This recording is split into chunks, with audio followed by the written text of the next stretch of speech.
Speaker कौमी assembly सरदार अयाज सादिक ने कहा है कि अपोजिशन हालात को इस नहज पर ले गई जहां से वापसी शायद नामुमकिन है। उन्होंने मुज़ाकरात के लिए 4 कदम बढ़ाए मगर अब 40 कदम पीछे हो गए।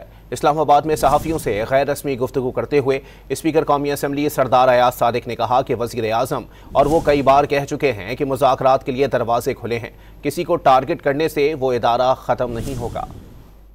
देखिए जी, मैं ये बात बारहा कह चुका हूँ, प्राइम मिनिस्टर साहब भी कह चुके हैं कि मुज़ाकरात के लिए हमारे दरवाज़े खुले हैं, बैठ के बातचीत हो सकती। मगर डिसअपॉइंट मुझे ये किया कि अगर फील्ड मार्शल या अफवाज पाकिस्तान जिन्होंने ये अभी जंग जीती, जिन्होंने जानों के नजराने दिए, जिन्होंने हमारे बॉर्डर महफूज रखने के लिए, हमें दहशतगर्दों से महफूज रखने के लिए अपने जवान बच्चों ने शहादतें दी, उस इदारे के ऊपर अगर उंगली उठाएंगे तो ये हमारे लिए बाइस शर्म भी है और हमारे लिए ये एक बहुत ही तकलीफदेह चीज़ है। आप किसी को अगर टारगेट करेंगे तो आप क्या उनको टारगेट करके एलिमिनेट कर सकते हैं? नहीं, बिल्कुल एलिमिनेट नहीं कर सकते। उनके ख़िलाफ़ अगर ऐसे ट्वीट्स होंगे तो फिर जो मैंने आगे कदम बढ़ाए थे, मैंने अगर 4 बढ़ाए थे तो मैं 40 कदम पीछे चलता। तो इसलिए